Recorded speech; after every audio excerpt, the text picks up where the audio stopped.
नमस्कार। राज्य शिक्षा शोध एवं प्रशिक्षण परिषद पटना बिहार में आपका स्वागत है।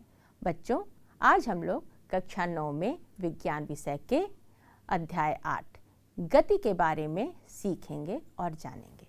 बच्चों, पिछली कक्षा में हमने देखा था कि गति के कितने प्रकार होते हैं। ठीक है, उसमें हमने देखा था कि गति के मुख्यतः 5 प्रकार होते हैं, जिसमें है सरल रेखीय गति लीनियर मोशन, वृत्तीय गति सर्कुलर मोशन, घूर्णन गति जिसको अंग्रेजी में कहते हैं रोटेशनल मोशन, फिर दोलन गति जिसको अंग्रेजी में ऑसिलेटरी मोशन कहते हैं बच्चों। उसके बाद था आवर्ती गति यानी कि पीरियाडिक मोशन।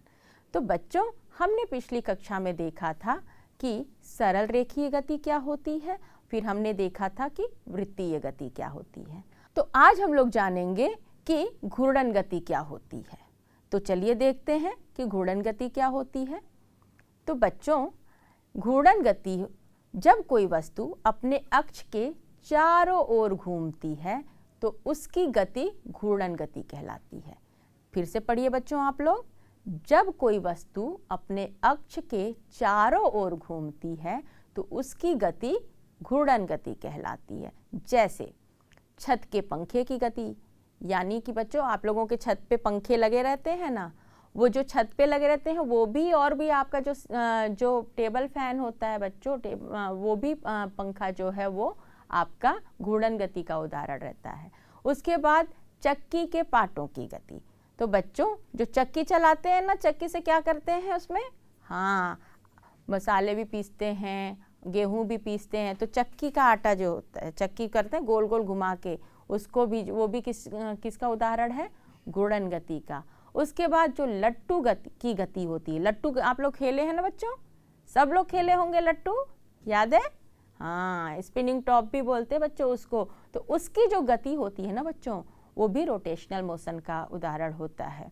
और भी उदाहरण है बच्चों रोटेशनल मोशन के यानी घूर्णन गति के। आइए देखते हैं कि और कौन कौन से उदाहरण हैं। चलिए देखते हैं।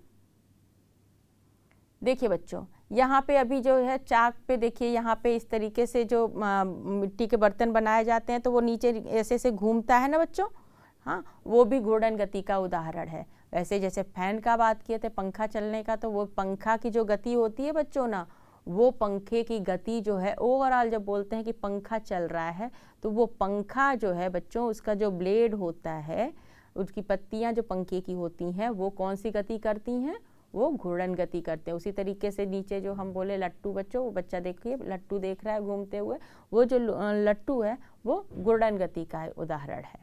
लेकिन अब हम लोग समझते हैं कि ये किस तरीके से घूर्णन गति है। तो चलिए हम लोग देखते हैं।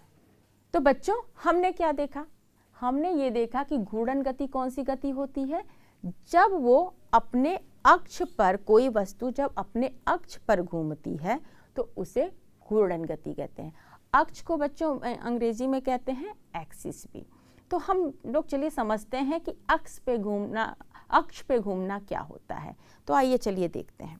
तो बच्चों, आप लोग बताइए कि हमारी पृथ्वी किस तरह की गति करती है, बताइए तो। हाँ, वो अपने अक्ष पे घूमती है। ये लगातार ऐसे हमारी पृथ्वी जो है अपने अक्ष पे ऐसे घूमती रहती है।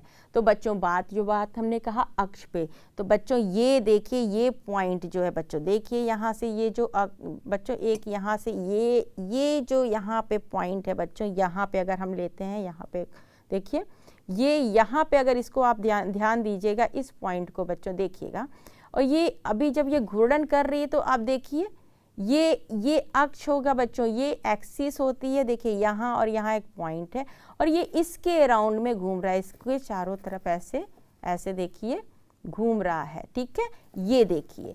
तो जब कोई भी वस्तु इस तरीके से किसी एक्सिस या अक्ष पर घूमती है तो उसको कहते हैं घूर्णन गति। ठीक है बच्चों, क्या कहते हैं, घूर्णन गति। चलिए हम लोग कुछ और उदाहरण से इस बात को समझते हैं कि घूर्णन गति क्या होती है। जैसे बच्चों की आप लोग अभी ये देखिए, अभी हम जैसे पंखा होता है इसी तरीके से स्पिनिंग टॉप है। जैसे पंखों की 3 पत्तियां होती हैं बच्चों, उसी तरीके से स्पिनिंग टॉप की भी देखिए ये 3 पत्तियां होती हैं। ठीक है, तो ये जो है, ये अगर हम यहाँ से इस तरीके से घुमाते हैं, ये देखिए, ये आप ध्यान से देखिए ये क्या हो रहा है, ये इस तरीके से घूम रहा है। किस पे घूम रहा है, किसके अराउंड घूम रहा है बच्चों, ये उसके अक्ष हुआ। देखिए इसी तरीके से पंखे का ये बीच वाला पार्ट होता है ना बच्चों, ये वाला पार्ट जो है ये, तो ये जो है इसके अराउंड, यानी ये एक्सिस हुआ, ये अक्ष हुआ, इस अक्ष के किनारे किनारे ऐसे जो है घूम, अराउंड जो है उसके चारों ओर ये घूम रहा है, ये देखिए, ठीक है। तो अगर जब देखिएगा, तो अगर इसको पूरे को बताइए, ये पूरी जो ये गति हो रही है, ये जो गति पूरी की पूरी ये जो गति हो रही है ये स्पिनर का, ये जो गति कहलाएगी, क्या कहलाएगी बच्चों, रोटेशनल मोशन, यानी कि घूर्णन गति करते हुए होगी, ठीक है बच्चों। ध्यान दीजिएगा। अब आप लोग कहेंगे कि मैम आपने तो पिछली कक्षा में इसी को लेकर आपने बोला था कि ये सर्कुलर मोशन कर रही है, वृत्तीय गति कर रही है, और आज आप इसी को बोल रही हैं कि ये रोटेटरी मोशन है, यानी घूर्णन गति है। तो बच्चों आप लोग यही बात ध्यान दीजिएगा, यहीं पे कंफ्यूजन एकदम नहीं रहना है, आप एकदम स्पष्ट हो जाइए कि अगर मैं इसी का उदाहरण लेके आपको बताई थी तो आप ध्यान दीजिएगा कि मैंने आपको क्या कहा था। मैंने आपसे बोला था कि बच्चों अगर आप किसी इसमें एक बिंदु को देखिए, कोई भी एक पॉइंट, चाहे वो आप यहाँ पॉइंट लीजिए, चाहे यहाँ पॉइंट, या अगर इस ये जो गोल गैप है बच्चों इसी को लीजिए, या कोई एक पॉइंट लीजिए। मैंने फिर उसके बाद आपको बोला था कि अगर मैं यहाँ पे कोई बिंदी लगा के रखती हूँ, जैसे कि बच्चों अगर मान लो यहाँ पे ये अगर हम, तो बच्चों ध्यान दीजिएगा आप लोग, ये देखिए बच्चों ध्यान दीजिए। अब जैसे ये है ना बच्चों, अब यहाँ पे इस बिंदी पे ध्यान दीजिए, इस पॉइंट पे देखिए, ये जो यहाँ पे मैंने एक बिंदी लगा के रखा है। अब जब अगर आप इसको घुमाएंगे और इस बिंदी पे सिर्फ ध्यान दीजिएगा, ये ब्लू कलर की जो बिंदी है बच्चों, इस पर जब ध्यान दीजिएगा, सिर्फ इस पर, अगर मैं धीरे से घुमाती हूँ तो आपको दिखाई देगा। तो देखिएगा बच्चों, ये थोड़ा सा सर इधर बीच में लाइए ना, बीच में, हाँ, अब सही है, अब सही है, ठीक है। तो बच्चों आप लोग इस बिंदी पे तो बच्चों आप लोग इस बिंदी पे ध्यान दीजिएगा, ये जो ब्लू कलर की बिंदी है ना बच्चों, अगर आप इस पे ध्यान दीजिएगा और मैं जब इसको यहाँ से घुमाना शुरू कर रही हूँ, तो अगर आप सिर्फ इस बिंदी को देखिए, तो ये जो है चाहे किसी भी डायरेक्शन में मूव कर रहा है, तो ये आप अगर सिर्फ उस बिंदी इस बिंदी को ध्यान देंगे तो ये एक वृत्त बना रहा है, यानी एक सर्कल बना के यहाँ पे आ रहा है, या आप इधर से भी करेंगे तो एक सर्कल बना रहा है, ठीक है बच्चों। सिर्फ इस बिंदु का ध्यान देंगे बच्चों, इस बिंदु का, तब हम देखेंगे कि ये वृत्तीय गति कर रही है। तो एक पॉइंट की बात हो रही है बच्चों, अगर एक बिंदु की बात होती है कि अगर कोई इस पूरे स्पिनिंग में, अगर इस पूरे स्पिनर जब ये मूव कर रहा है या घूम रहा है, तो इसमें जैसे एक बिंदु कोई सा भी, ये बिंदु मान लीजिए, चाहे यहाँ पे ये बिंदु यहाँ पे लगा दिया गया, या एक जैसे कि बच्चों आपको बताए हैं कि कोई भी वस्तु जो है छोटे छोटे पार्टिकल से मिलकर बनी होती है, ठीक है, आपको पता है ना, छोटे छोटे कणों से मिलकर बनी होती। तो इसका हर एक कण, हर एक पॉइंट जो है क्या कर रहा है, सर्कुलर मोशन कर रहा है। हर एक पॉइंट, हर एक बिंदु जो है सर्कुलर मोशन कर रहा है, यानी कि वृत्तीय गति कर रहा है। लेकिन जब हम बात करते हैं कि ये पूरा का पूरा स्पिनर क्या है, इस अक्ष के किनारे घूम के चारों तरफ ऐसे घूम रहा है, ये अक्ष बीच में जो है, तो ऐसी गति को बोलेंगे जब ओवरऑल पूरे इस स्पिनर को, पूरे इस होल सिस्टम की बात करते हैं, तो इसको ये इस गति को तब हम बोलेंगे कि ये गति जो है घूर्णन गति है। ये पूरा स्पिनर को बात करेंगे तो ये कहलाएगी घूर्णन गति, कि स्पिनर पूरा घूर्णन गति कर रहा है। लेकिन अगर इसके किसी एक पॉइंट को, जैसे मैंने बोला कि अगर ये बिंदी लगा के मैं इसको जो है घुमाऊंगी और बोलूँगी कि ये बिंदी जो है कौन सी गति कर रही है इस ब्लेड्स पे, या इसके ये तीनों ब्लेड्स के किसी पॉइंट पे, तो उस किसी भी पॉइंट पे इस बिंदी को यहाँ लगाइए, भले यहाँ से डिस्टेंस इसकी बढ़ के आ रही है, लेकिन वो बिंदी जो है, कोई भी बिंदु जो है, वो अपने आप में वृत्तीय गति करता है। ठीक है बच्चों, यानी कि यही स्पिनर आप देखेंगे तो इसी स्पिनर में एक एक पॉइंट, एक एक बिंदु जो है उसकी सर्कुलर मोशन या विपरीत गति कर रहा है। और लेकिन ये होल सिस्टम जो स्पिनर का, ये पूरा स्पिनर की बात करें तो इस अक्ष पे जो है ऐसे घूम रहा है, इसलिए इसको क्या कहेंगे, रोटेशनल मोशन या घूर्णन गति। चलिए हम लोग इसको एक और उदाहरण से देखते हैं और बहुत अच्छे से इस बात को समझते हैं। चलिए देखते हैं। तो बच्चों जैसे कि आप यहाँ पे देखिए, इस बिंदी को अगर आप सिर्फ इस पॉइंट को देखिएगा, सिर्फ दिस वन, हाँ इसको आप देखिएगा, ध्यान दीजिएगा, और इसको आप ध्यान, सिर्फ इस नीले बिंदी को ध्यान दीजिएगा, ये बिंदु को।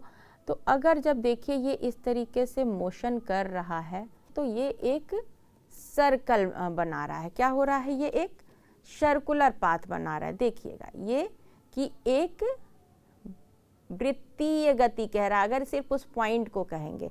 लेकिन अगर हम इसको पूरे, इसको कहेंगे, डिस्क को पूरा कहेंगे, तो ये पूरा जो डिस्क है बच्चों, ये कौन सा मूवमेंट कर रहा है, ये पूरे डिस्क की जब बात करते हैं बच्चों, तब ये कहेंगे कि पूरा डिस्क जो है इसके इस एक्सिस, ये जो एक्सिस है बच्चों, इस एक्सिस के चारों तरफ घूम रहा है। ठीक है, ये पूरा डिस्क जो है इस एक्सिस के चारों तरफ घूम रहा है। ठीक है, लेकिन अगर सिर्फ एक बिंदु, कोई भी बिंदु बच्चों, ये बिंदु कोई भी यहाँ पे भी लगा सकते हैं, अगर मान लीजिए यहाँ पे भी लगा सकते हैं, या कोई भी इसी बिंदु को यहाँ लगाए, कहीं पे भी लगाएंगे बच्चों, उस पर्टिकुलर उस पॉइंट पे बोलेंगे कि उस पॉइंट पे देखिए बच्चों यहाँ भी लगा है और ये मूव करेगा, तो ये जो है अगर इसको हम घुमाएंगे तो बच्चों अगर सिर्फ आप उसको ध्यान दीजिएगा तो ये एक सर्कल के रूप में रहेगा। यहाँ पे देखिए, ध्यान दीजिएगा, एक सर्कल के रूप में रहेगा और फिर वापस आके यहीं पे घूम के आ जाएगा। ठीक है, तो बच्चों तो आप ध्यान दीजिएगा कि अगर ये पूरे डिस्क की बात करेंगे तो ये डिस्क जो है वो पूरा का पूरा जो है ये रोटेशनल मोशन कर रहा है, यानी घूर्णन गति कर रहा है। लेकिन इसके किसी एक पॉइंट की बात करें, चाहे यहाँ यहाँ यहाँ यहाँ, क्योंकि फिर से बात बोला है कि ये जो डिस्क है ये कई छोटे छोटे पार्टिकल से बने हुए हैं, कणों से बना हुआ, हर एक कण एक बिंदु माना जा सकता है। और हर एक बिंदु जो है ये इसके एक एक पार्टिकल्स जो है वो, अगर सिर्फ उस बिंदु की बात करिएगा तो वो बिंदु जो है वो वृत्तीय गति कर रहा है। लेकिन ये जब आपका पूरे इस डिस्क की बात करेंगे तो ये क्या होगा, ये बिल्कुल रोटेशनल मोशन यानी कि घूर्णन गति करता है। उसी तरीके से बच्चों आप ये इस पे भी देखिए, ध्यान दीजिएगा। देखिए ये अभी हम क्यों बोले कि अगर देखिए ये अर्थ जो है अगर यहाँ पे मूव कर रहा है, देखिए तो जब ये अर्थ मूव कर रहा है तो देखिएगा इसमें ये पूरा का पूरा अर्थ के बारे में हम कहें कि ये अर्थ जो है, ये हमारी पृथ्वी जो है वो रोटेशनल मोशन करती है इसके इस एक्सिस के अराउंड। ठीक है, इस अक्ष के चारों तरफ इस तरह से मोशन करता है। लेकिन इसमें भी अगर हम किसी एक पॉइंट को मान लेंगे कि ये पॉइंट, तो अगर आप इसको देखेंगे यहाँ से वहाँ आने में, तो ये एक एक पॉइंट को अगर बात करेंगे तो ये पॉइंट जो है वो सर्कुलर मोशन कहलाएगी। लेकिन ये होल जो है अर्थ हमारा जो है क्या करता है, वो बिल्कुल सही कह रहे हैं आप, ये रोटेशनल मोशन या घूर्णन गति करता है। उसी तरीके से बच्चों अगर आप इस घड़ी को ध्यान से देखिए, पिछली कक्षा में हमने आपको बताया था कि किस तरीके से ये घड़ी जो है वो वृत्तीय गति करती है। तो ये घड़ी नहीं करती है बच्चों, इस घड़ी के एक एक पॉइंट की बात किए थे हम। देखिए आप लोग अगर ध्यान दिए होंगे तो हम बोलेंगे कि जैसे अगर हम बोलेंगे कि ये पूरा जो ब्लेड है, ये जो आर का या घंटे की सुई है या मिनट की सुई है या जिसमें सेकंड रहता है, सेकंड की सुई जब मूव करती है, यानी कि जब इसके घूमती है, तो वो कहते हैं तब उस समय बच्चों वो क्या करती है कि अगर पूरे सुई को बात करते, पूरे हैंड को बात करेंगे तो उसके जो है पूरा हैंड आप बोलेंगे तो वो हैंड जो है वो सर्कुलर मोशन नहीं करके वो रोटेशनल मोशन बोलेंगे उसको, यानी कि घूर्णन गति करेंगे। अगर पूरे ये पूरे के पूरे जो ये देखिए, ये पूरे हैंड को अगर बात करते हैं, ये पूरे इस सुई की अगर, तो ये पूरी सुई जो, ये पूरा हैंड जो है वो क्या कर रहा है, घूर्णन गति कर रहा है बच्चों। लेकिन अगर हम सिर्फ इसको ध्यान देंगे, इस बिंदी को देखिएगा, ये जो बिंदी देखिए, अगर सिर्फ एक बिंदु को या बोलेंगे कि ये जो टिप है, अगर इस ब्लेड का, इस घंटे की जो ऊपर की टिप है, ये आवर हैंड की या सुई की जो टिप होती है, अगर उसको आप ध्यान दीजिएगा, एक बिंदु को देखिएगा, तो बिंदु को आप ध्यान दीजिएगा कि ये जब घूम रही है तो एक सर्कल बना रही है, यानी एक वृत्त बना रही है, यानी ये वृत्तीय मार्ग पे चल रही है, इसलिए तब उसको कहेंगे कि ये वृत्तीय गति कह रही है। लेकिन अगर ये पूरे के पूरे ब्लेड, पूरे हैंड को बात करेंगे, पूरे सुई को बात करेंगे, चाहे वो आवर की हो, घंटे की सुई हो, चाहे मिनट की हो, चाहे सेकंड की सुई हो, तो वो होगी आपकी वो पूरक जो एक सिस्टम जिसको हम कहते हैं कि वो एक एक बिंदु मिला के जो पूरा घंटे की सुई या मिनट की सुई होती है, वो पूरे के उसको आप कहेंगे कि वो जो है कौन सी गति कर रहा है, वो घूर्णन गति कर रहा। अगेन हम बोलेंगे कि और उसी आवर हैंड या मिनट हैंड में सुई पे अगर एक बिंदु आप कोई भी देखते हैं, चाहे इसको सोच रहे हैं या इसको अगर आप यहाँ पे फिर यहाँ पे लगा के करेंगे, यहाँ पे फिर इसको घुमाएंगे, सिर्फ उस बिंदु पे ध्यान दीजिए, तो ये भी एक वृत्त की तरह फॉर्मेशन कर रहा है, एक वृत्त मार्ग बना रहा है जब ये घूम रहा है।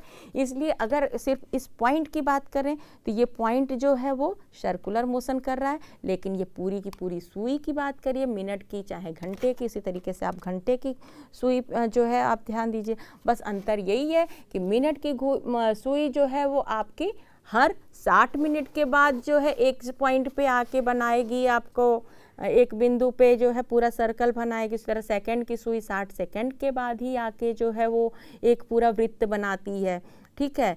लेकिन उसी तरीके से आपका जो घंटे की सुई है वो 24 घंटे में, यानी इस 12 वाले जब 12 का रहता है तो 12 घंटे के बाद वहीं पे आके फिर से एक सर्कल बनाती है। लेकिन वो एक एक पॉइंट, अगर सिर्फ इसके टिप की बात करिए, या कहीं एक बिंदु की बात करेंगे, तो उस बिंदु को वो सर्कल फॉर्म करता है, यानी वृत्तीय मार्ग रहता है। लेकिन अगर पूरे के पूरे सुई की बात करिएगा तो पूरी सुई जो है वो रोटेशनल मोशन या घूर्णन गति कर रहा है, ठीक है। आपको बच्चों हमें लग रहा, उम्मीद है कि आप ये बात क्लियर आपको हुई है कि नहीं क्लियर। रोटेशनल मोशन और सर्कुलर मोशन यानी कि घूर्णन गति और वृत्तीय गति में उम्मीद है कि आपको अंतर समझ में आया होगा। अच्छा, एक और उदाहरण आपको देते हैं। आप लोगों ने सुना होगा, पढ़ा होगा और जानते भी होंगे, कक्षा 9 में है तो निश्चित रूप से आप बहुत ही अच्छे से जानते हैं। वो ये है कि सब लोग जानते हैं कि हमारी पृथ्वी जो है किसके अराउंड घूमती है, किसके चारों तरफ चक्कर लगाती है? बिल्कुल, सूर्य के चारों तरफ चक्कर लगाती है। ऐसे तो बच्चों इलिप्टिकल पाथ माना जाता है, लेकिन ऑलमोस्ट आप एक सोच सकते हैं कि उसको वृत्तीय मार्ग सोच सकते हैं। तो अगर आप उसमें आप क्या देखते हैं, मान लीजिए ऐसे तो बच्चों देखिए ये सूरज तो है, तो सूरज अगर हम इसको करेंगे तो ये बहुत छोटा सूरज हो जाएगा। लेकिन अगर आप इसको सूरज को आप थोड़ा सा कंसीडर करिए, इसको बड़ा सा मान लीजिएगा। तो बच्चों जैसे कि आप सभी लोग जानते हैं कि मून जो है हमारी पृथ्वी का नेचुरल सैटेलाइट है, प्राकृतिक सैटेलाइट है ना बच्चों। तो जो चंद्रमा जो है हमारी पृथ्वी के चारों तरफ ऐसे चक्कर लगाता है, ठीक। और हमारी पृथ्वी जो है ऐसे ऐसे अपने घूमती है, और ये चंद्रमा जो है ऐसे हमारी पृथ्वी के चारों ओर चक्कर लगाता है। बच्चों ये करीब करीब जो है वो सर्कुलर मोशन में रहता है, यानी वृत्तीय मार्ग में करीब करीब। बच्चों बार बार कह रहे हैं कि इलिप्टिकल रहता है, बट वो आपको करीब करीब वो सर्कुलर मोशन करता है। तो लेकिन बच्चों ध्यान दीजिएगा, यहाँ पे जब हम बात करते हैं चंद्रमा का पृथ्वी के अराउंड घूमने या चारों तरफ चक्कर लगाने की, तो ये जो है हमारी पृथ्वी अपने अक्ष पे, देखिए अपने अक्ष पे क्या कर रही है, घूर्णन गति करती है, अपने अक्ष पे घूर्णन गति करती रहती है, और चंद्रमा इसके किनारे ऐसे ऐसे ऐसे ऐसे चक्कर लगाता है। तो जब हम सिर्फ चंद्रमा को सोचते हैं, कंसीडर करेंगे बच्चों, तो ये एक पॉइंट की तरह दिखाएगा, एक बिंदु दिखेगा, समझ में आएगा, ठीक। तो अगर हम सिर्फ चंद्रमा की बात करेंगे, सिर्फ चंद्रमा, तो चंद्रमा का अगर हम देखेंगे तो चंद्रमा का जो मार्ग हम देखेंगे तो वो वृत्तीय मार्ग कहलाएगा। तो ये सर्कुलर मोशन ऐसे घूम रहा है, ठीक है, वो वृत्तीय मार्ग पे चल रहा है, ठीक है, यानी सर्कुलर मोशन कर रहा है पृथ्वी के अराउंड। लेकिन हमारी पृथ्वी जो है अपने अक्ष पे उसी समय एट द सेम टाइम जब ये सर्कुलर मोशन कर रहा है और हमारी जो पृथ्वी जो है इसके अपने अक्ष पे जो है रोटेशनल मोशन यानी कि घूर्णन गति कर रहा है। आप समझे बच्चों, जैसे कि उसी तरीके से आप जानते हैं कि हमारी जो पृथ्वी है सूरज के चारों ओर चक्कर लगाती है, ठीक है, करीब करीब उसको फिर से मान लेते हैं कि वो सर्कुलर मोशन में चक्कर लगाती है। तो पृथ्वी बच्चों क्या करती है, अपने जब वो घूमती है सूर्य के किनारे तो अपने अक्ष पे तो ऐसे ऐसे रोटेशनल मोशन यानी घूर्णन गति करती है। लेकिन अगर आप ध्यान दीजिएगा सिर्फ पृथ्वी को, और पृथ्वी जो है अगर मान लीजिए अभी थोड़ी देर के लिए इसको सूरज कंसीडर कर लीजिए, और उसी तरीके से जो है वो उसके किनारे जो है सूरज के किनारे जो हमारी पृथ्वी घूमती अपने अक्ष पे तो ऐसे ऐसे ऐसे घूमती रहती है।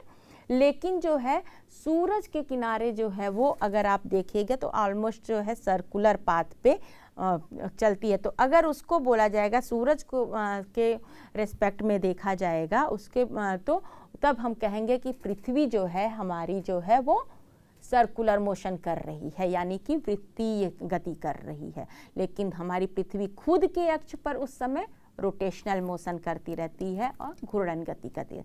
तो बच्चों आपको स्पष्ट हुआ इस बात के घूर्णन गति और वृत्तीय गति में? अब से उम्मीद है कि आप लोगों को कोई कंफ्यूजन नहीं रहेगा।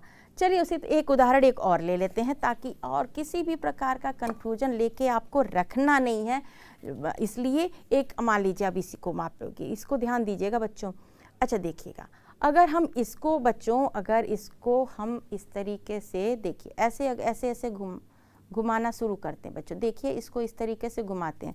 तो अगर हम आपको बोलेंगे कि ये बॉल सिर्फ आपकी बात कर रहे हैं कि इस बॉल को, ठीक है, ये बॉल जो है किस तरह की गति कर रही है, सिर्फ बॉल की बात कर रहे हैं, ये देखिए। तो बॉल किस तरह की गति कर रही है, देखिए सिर्फ बॉल को आप ध्यान देंगे तो ये एक सर्कल बना रही है ना, यानी एक वृत्त बना रही है।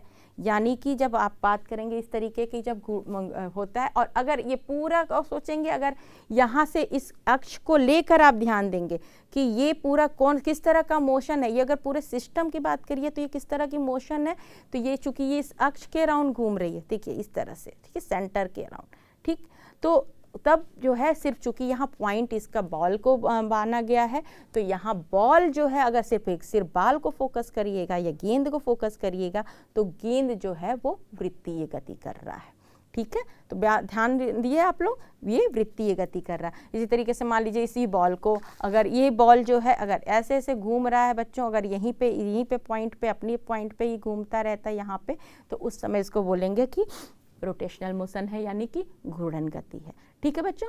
तो उम्मीद है कि आप लोगों को वृत्तीय गति और घूर्णन गति के बीच में अंतर बहुत अच्छे से स्पष्ट हो गया होगा, ठीक है बच्चों। इस तरीके से आपने वृत्तीय गति और रोटेशनल गति यानी कि घूर्णन गति के बारे में जाना, और अब अच्छी तरीके से आप पहचान लेंगे कि कब वृत्तीय गति कोई वस्तु कब वृत्तीय गति कर रही है और कोई वस्तु कब घूर्णन गति कर रही है, ठीक है। तो बच्चों अभी आप लोगों को इसी पे आपको होमवर्क है। होमवर्क आपका ये रहेगा कि आप 5-5 उदाहरण लिखेंगे, किस चीज़ की, वृत्तीय गति के, अपने दैनिक जीवन में होने वाले जो भी आपने गति देखी है जिसमें वृत्तीय गति है, और भी देखेंगे कि घूर्णन गति, और आप लोग 5 उदाहरण लिखेंगे घूर्णन गति के, ठीक है। अपने दैनिक जीवन में होने वाले घूर्णन गति को आप लोग उसको लिखेंगे। तो चलिए बच्चों मिलते हैं अगली कक्षा में कुछ और गति के प्रकार, जैसे कि दोलन गति और आवर्ती गति के बारे में हम लोग मिलते हैं अगली कक्षा में। तब तक आप लोग हंसते रहिए, मुस्कुराते रहिए और विज्ञान की जानकारियाँ हासिल करते रहिए। फिर मिलेंगे, नमस्कार।